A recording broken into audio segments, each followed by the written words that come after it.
Hello, and welcome to Meet the Author, a show where we explore the world through the imagination of talented writers. On this show, we will talk with authors from Laurel, Prince George's County, the DMV, and beyond. A knowledgeable, certified financial planner, the host of Your Future, Your Finance, right here on Laurel TV, and of course, a published author. Now he's on the other side of the set with questions being fired at him, and he's going to enlighten us all about his books on finances. Let's meet Mr. Brian Kuhn. Thank you for having me. Appreciate it. Glad you can make it. Sure. So we're going to start talking about you and your background. So you're a certified financial planner. What does that mean exactly? Right, so I am a financial planner or financial advisor by occupation, help people with retirement, mapping out their lives, their financial lives.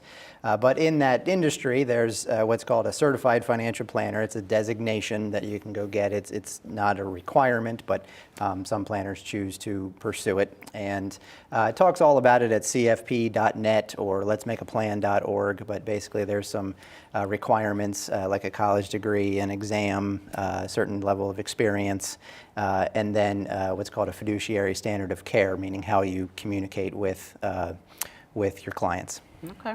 So just that extra level of expertise. And how long have you been a certified financial planner? Since 2010, and then I've been helping people since 2001, so 18 years now. Okay. 18 years. So been in the field for quite a while. Yeah. Pretty knowledgeable about what you do. I hope so. Okay, so we want to talk about your job a little bit. So you work for Planning Solutions Group. Yep. And then I read that you started your own division called Clarity. Right. So explain that to us a Sure. little bit. So Planning Solutions Group is a firm over in Howard County. Good group, I believe. It's a bunch of planners, 10, 11 different planners working with their client base. And they do, as a firm, what's referred to as wealth management. That's a common term in the financial planning industry. And I made the observation over doing this for a number of years that some people get intimidated by the term wealth. There's not too many people statistically that feel wealthy, right? So whether they are or not, it's really a function of their human nature and so forth. So I said, can I brand as PSG Clarity, and our tagline is financial planning exclusively for people who don't feel wealthy. Okay. Whether you actually are or not is irrelevant, but it's just appealing to what they refer to as sort of the mass affluent of our country. Much like what's written about in a book called The Millionaire Next Door, real famous book talking about how your common understanding of millionaires aren't really flashy, high income necessarily. It's more like mom and pop shops or people next door that just are frugal and save. So that's what PSG Clarity is about. Okay, so you can basically reach out to anybody. Sure. Okay. Yeah, people say a lot of times, when you're talking about wealth management, I don't really feel like I qualify for this, or this doesn't describe me. So whether you actually are or not is kind of irrelevant. I work with people who are fortunate financially often, but whether you are or not, it's just a matter of whether you're intimidated by the term wealthy, or whether you just want to, regardless of what you have, you want to do good planning anyway. Right. Sounds good. I think, like you said, most people can kind of relate to that. Sure. Yep. So we mentioned your show here on Laurel TV. Yeah. Your Future, Your Finances. Yeah, appreciate you let me getting a plug in for that. No problem. So, my brother's show, sure. Sure. Yeah, it's on Laurel TV right here. We have guests on. The Your Future part is very important to me. We have guests on that talk about your health and current events here in Maryland and nationally, because your health is very important, even when financial planning. If you can have all the money in the world, but if you don't have your health, then you don't have everything. So we have guests on that talk about that topic. And then the Your Finances part is lawyers and accountants talking about taxes and things like that. So it airs Sundays at 10 and on the live stream and YouTube. Okay, good. We like to promote our shows. We want to make sure Laurel TV gets some promotion. Okay, so you did write 2 books. Now I had a chance to look over the second one, but we want to talk a little bit about the first one. It's called Total Compensation, A Practical Guide to Federal Employee Benefits. So tell us a little bit about that. Sure, that was the first one. I wrote that a few years ago, and it's about federal employee benefits, or the benefits that people who work for the federal government get. and kept coming across them in the planning. There's a lot of them here in Maryland. area. There's about 100,000 people in the Maryland area, give or take, at any given time.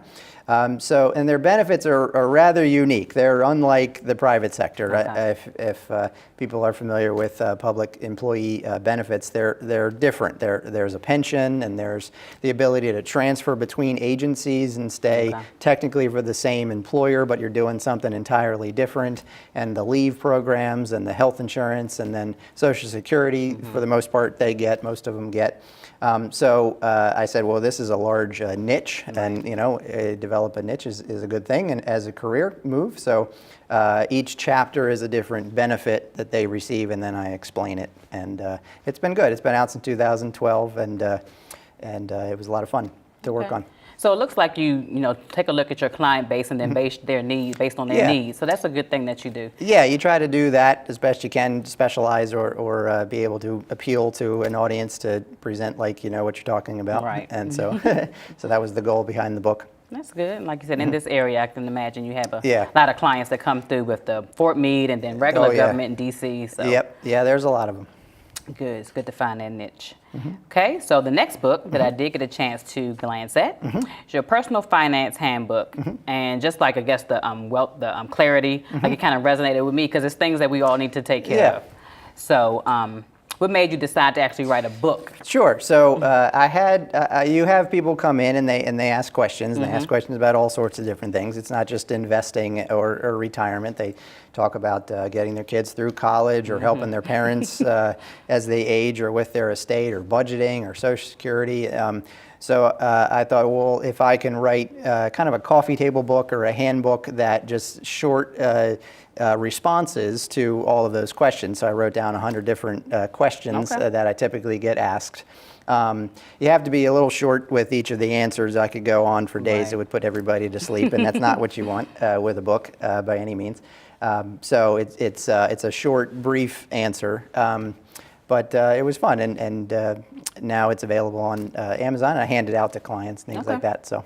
And then you have to be careful with different specifics for states and different situations. So you have to kind of keep it it probably simple. shouldn't be the only resource if you're looking into a particular topic, but it's a handy resource was the goal. Yeah, I found it pretty helpful. Good. And I like the way you tell your readers it's like a monetary cookbook. Yep. So use it the same way you would use your favorite cookbook and pick it up whenever you need a recipe for financial success. Yeah. So I think that people can catch that too and just pick it up when you need it. Yeah, I wouldn't say it's a book you would read from page one. Right. And that's probably good news for the average reader because personal finance stuff can be a little heavy. Right. But you keep it handy, and as a topic comes up that applies to your situation, you can read those particular questions. And I wrote it to hand out to clients as a gift, a memento of us starting to work together. And I mentioned that because I think like a lot of your viewers and maybe your authors have found, I think that writing a book as a sole profession is probably not very easy, right? You write a book as part of your broader your brand, right? People have brands and they have podcasts and TV shows and things like that. So the book is kind of part of that overall package. So that was the idea behind the book. Okay, that works well. And like you said, it puts you in a space of being an expert and allows you to share your expertise. That's the goal. Okay.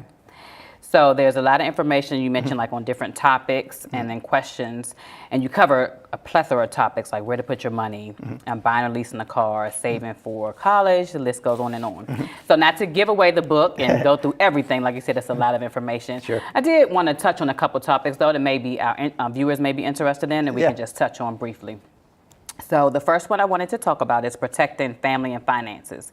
And you talk about a will. So share with us why it's important to have a will, and is a will the only document you need, or is it something else? Yep, very important. I tell clients, I'm not an attorney. I don't do legal advice or draft documents, but I've worked with attorneys and clients and their families to help settle estates. And I can say there is definitely a difference between whether you have a will drafted or not. And it's heavy. It's a heavy decision or action to take on people's part. It's not very easy. A lot of people don't ever draft them, but the lawyers recommend them. My job is really sort of moral support, right, to get you to the attorney Right. to draft those. And then as we're sitting down for the meeting, it's not the only document they recommend. Definitely, there's two other main ones. There's what's called a durable power of attorney, and then there's what's called a medical directive. And that's making some very important decisions should certain health events happen. It's basically appointing what's called an agent, so somebody to be able to make decisions for you. But it's important. You get it done. You do what they recommend, whatever the attorneys recommend, and then you store the documents wherever they recommend, and you hope you never need them. Right, Certainly right. in the case of the power of attorney and the medical directive. Right, and that's the thing. I think when people hear will, they think scary, because you think death, of course, Yeah. and it's kind of scary. It is. But I did get a chance to do one. I think if you start it and do basics, then you're more comfortable with it in case you have to add and make any changes and things like that. Some people So- don't know what they would want to put in the document. Right. So, I mean, they think, well, why bother? But it's important. Get to an attorney, hear what they have to say, and then you can say it's done, and you put it on a bookshelf, and you hope you never use them. And then it could be like the wealth, where people think they don't have anything to will to somebody. Yep, and but that's basic stuff. Yeah, no, that it doesn't matter. It doesn't matter how much money you have. I would see an attorney and just hear what they have to say and what advice they have for you. Yep, to get it done. Yep. Okay, so the next topic we want to talk about briefly is education. Yeah. I'm right in the crux of it. I have high schoolers There you counting go. down to college. So, and I know there's no blanket answer, and then Yeah. costs are rising all the time. But how much money would you suggest, like saving it's for a lot. education? It's extremely Right? expensive. It's crazy how much you talk to people who are from the prior generation about what they paid for college. You know, like $200 for a year in some cases. What's really tough about college and saving for it is the time frame that you have to save for it. Like retirement, I mean, you have decades. It's still hard, but you have decades to do it. And you have Social Security, which we'll get into as sort of like a baseline. But college, you have, I mean, basically 18 years to get the money saved. So at most. So it is very tough. What I say to people is, you save what you can. You save as much as your cash flow allows. Yeah. How much you need is kind of irrelevant to how much you can save. So you do what you can, but even more important than that is a big difference you can make with your children and getting them out into the workplace without an immense burden of debt is teaching them about in-state schools and community colleges. I mean, you hear stories about people picking their college based on, the campus and what it looks like and things like that and how pretty it is, and that's nice, but, I mean, if they don't even know what their major is yet, so community college, especially around here, there's some great schools that are a lot cheaper, and in-state, we're fortunate we have some options for that. So teaching them about that, at least for the initial classes, can make a big difference. I think that's great information. Yep. Like you said, people don't think about it, but these are topics that we have to touch on, right? Oh, yeah. Okay, so insurance. This is the fun stuff again, one for me, dealing with my mom and dealing with kids being right smack in the middle of it. So there are different type of insurances. Yep. So how do you decide which one is best for you? Right. Yeah, we could go for a while. I could probably do a whole show, but I want to keep everybody awake. Right. So with insurance, you have all different. You're basically protecting your assets, protecting everything that you provide. So there's your house, your car, your life. The aging process with what's called long-term care insurance. But then a big one, so basically you protect everything if you can afford it. You look into all of them. But a big one that I think people sometimes presume they have or forget about is what's called disability insurance. Okay. So all of your goals, it's all cash flow and time, right? So that's based on your income. So there's what's called LTD, it'll say on your pay stub if your employer offers it, or you can check with your employer, but long-term disability protects your income is the one that we touch on in there. Okay, very good. Okay, and like you mentioned, we were going to discuss Social Security. Yeah. The big issue there, will I have it when I retire? Yeah. So just some questions about that. When will I have it, and will it be there for me to take it? Yeah. And touch on that a little bit. Yeah, sure. So it comes up a lot with clients, especially the younger clients who are 30, 40 years away from it. They pretty much universally have come to the conclusion it's not going to be there, and that's kind of a shame, and it makes planning harder, especially if they turn out to be correct. But I'm speculating. I don't know, but I mean, it seems somewhat unlikely that the government would just say, you know what, we ran out of money, we gave it to the baby boomers, and there's Right. nothing left. So there's no program. That seems somewhat unlikely to me personally. I don't know, but Right. so I think more so what could happen is they will adjust the program over time, and there's some precedent for that. They did that back in 1983, and it got phased in over several decades. Okay. And then they did it again back in 2015 with some small changes. So they'll probably make additional changes to it, but keep it around in some form so there's that baseline of income you can count on, Right. which would be good. That Right. would be good news. As it stands now, if you, anybody can start it as soon as age 62. That's still the case. You don't have to wait longer than that. It does help to wait, though. Right. The longer you wait, definitely that saying is true. The longer you wait, definitely the benefits go up. Okay. So just something to keep your eye out for. Yep. And see about it changes if Yeah, any happen. you create an account at ssa.gov or socialsecurity.gov and check your benefits. Make sure the salary that they have input is correct. Okay. And keep an eye on it because it'll in some form it'll probably be there. Okay, well, that's good to know. Remember to check that out. Mm-hmm. One other thing, little issue, identity theft. It's a huge Yep. problem for people Yeah. getting identity stolen. So any tips on how people can protect themselves? Right. Yeah. It's not easy, and it's a big headache for a lot of people. And then once it happens, it takes forever to get it Right. cleaned up. But one thing we talk about in the book is and is becoming more popular and easier to do is freezing your credit. Okay. So you can, if you don't expect to go out and try to borrow money anytime soon, then there isn't any reason for your credit to be reviewed. Potential employers review it, so that makes it even bigger deal to have good credit and safe from identity theft. But in the absence of those, like a employer reviewing it or applying for more credit, Right. you can freeze it, and it doesn't cost anything, and that makes it so no one can access your credit profile and view it. And then you can just unfreeze it whenever those two events come up, if they do. And you can do that for your children as well. Okay. They don't even have a credit profile, Right. right? They could be minors. They're not going out and applying for credit cards, hopefully. Right. But you can actually freeze their credit because that's something that the bad guys are doing. Right. They're applying in the child's name name. because you're not keeping an eye out. Why would you for them Right. there? So you can actually freeze everybody, and then you unfreeze whenever necessary. So that's a great tip. Definitely take care of that. Like I Yeah, there's mentioned. some legwork. You got to click around on the websites and so forth, but But it's worth it for the yeah. security, right? Yep, absolutely. Okay, just a couple more things. Sure. They won't hold you too long. Just looking at credit.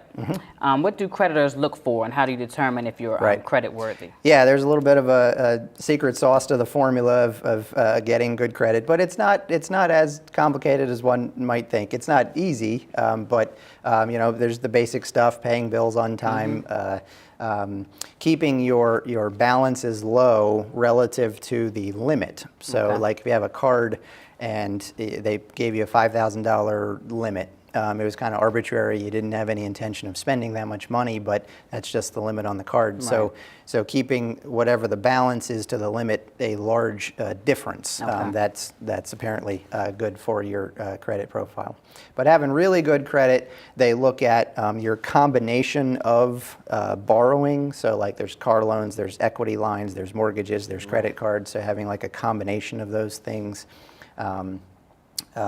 Using the card actually is, ironically, somewhat good for your Right. score. So like having a card that you never use, you got it in college or something, and it's at zero balance. Sometimes I've researched that using the card periodically and then just paying it off, Okay. it shows activity, it shows use of the card, Right. can be somewhat good for your scores.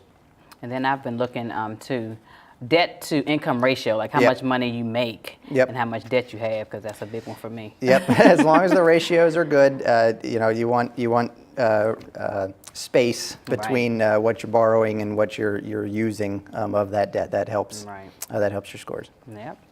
Okay, and lastly, advising. This hits directly to you. Sure. Like, why is it even necessary? If we read your book or we go online and Google some stuff, but why would a financial advisor be necessary? Yeah, so I guess I can't say that every single person needs a planner, but I think there's value in what someone provides, a planner provides. It's definitely not just investing or investment advice. It's a third-party perspective on what you're doing and the decisions that you're making. You know, it's between spouses. There's all sorts of interesting perspectives on the decisions you're making and debates and so forth. So to be able to act as like a third party, an independent perspective on the decisions you're making on all aspects of your life, not just investing, can be very helpful, definitely, to try out. So yeah, those tips were very helpful. I guess I got a chance to look at the book, but talking to you, like I said, everybody can use it because you're going through something in your life where you can use some financial planning, the knowledge. So I think it's just great that you have this available for people to take advantage of. Sure, appreciate it. So just briefly about the book publishing process. Now, how did you publish your book? Yeah, these were published through a service called Create Space, which is owned by Amazon.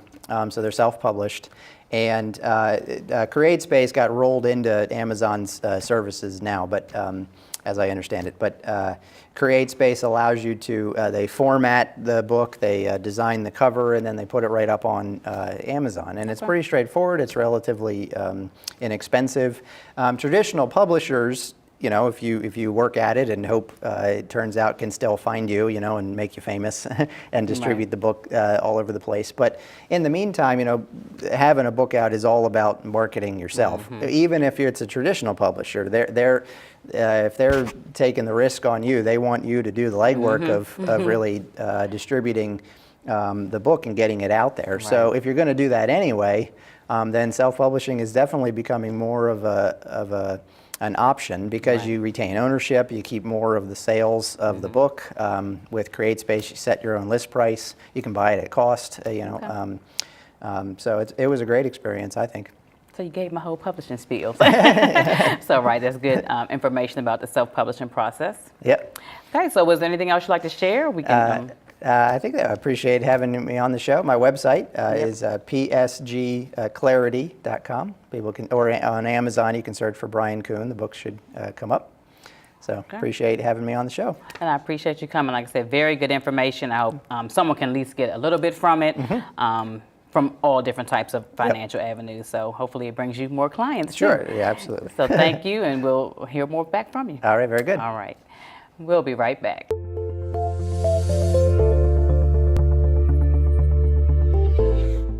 The Personal Finance Handbook is a great resource for all things financial in whatever stage of life you may be in, from buying a car to credit scores, basic savings to savings for college and retirement. This book has it all. It's a must-have in your financial arsenal, or like the author says, a cookbook in your financial kitchen. There are many benefits for professionals to write books, and I'd like to share a few with you today. First, it will help you find your focus. You're forced to look at your strengths and weaknesses and recognize your particular area of expertise. Also, it will introduce your business to the public and allow you to explain your services in ways everyone can understand. It will also help you gain clients, which is something all business people want, and it's a great complement to what you do and the services you provide. And lastly, it can improve your professional credibility and shows that you are indeed an expert in your field. So if you're a professional looking for ways to enhance your business, consider writing a book. It can be beneficial and rewarding investment. I would like to thank Mr. Kuhn for joining me today and sharing his wealth of financial knowledge, something we all can definitely use and benefit from. If you're an author and would like to be featured on our program, you can send an email to cmjohnson@laurel.md.us or call 301-725-5300, extension 2110. We would love to have you on the show. I'm Christine Johnson, reminding you to open a book and let it take you on your next adventure.